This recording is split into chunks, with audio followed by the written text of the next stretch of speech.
زه دغه غزل ووایه ارشاده.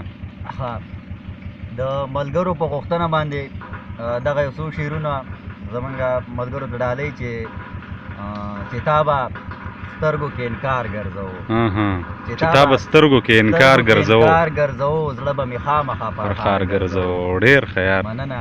چې تا به سترګو کې انکار ګرځو، زړه به مې خامخا پرخار ګرځو. موږ به د عشق په نوم خپل سر ورکوو، موږ به د عشق په نوم خپل سر ورکوو، تاسو به عشق یو کاروبار ګرځو. ډېر ښه شعر دی، بیا ووایه دغه یار. موږ به د عشق په نوم خپل سر ورکوو، موږ به د عشق په نوم خپل سر ورکوو، تاسو به عشق یو کاروبار ګرځو. ډېر الله. او شعر دی چې زه به یې بې نشې نشه کړم خدای ګو، زه به یې بې نشې نشه کړم خدای ګو، یار به په سترګو کې خمار ګرځو. ډېر الله یار. زه به یې بې نشې نشه کړم خدای ګو، یار به په سترګو کې خمار ګرځو. او شعر پکې دی چې ما به د هېچ چا نه هم یاره نه کړه، ما به د هېچ چا نه هم یاره نه کړه، ما به د یار تصویر په جار ګرځو. ډېر الله.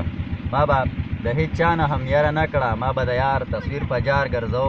او آخري شعر دی چې لکه چې تور جړي وهلی وي څوک، لکه چې تور جړي وهلی وي څوک، ارشاد به زړه داسې بیمار ګرځو. ډېر الله. ډېر ښه یاره. ډېر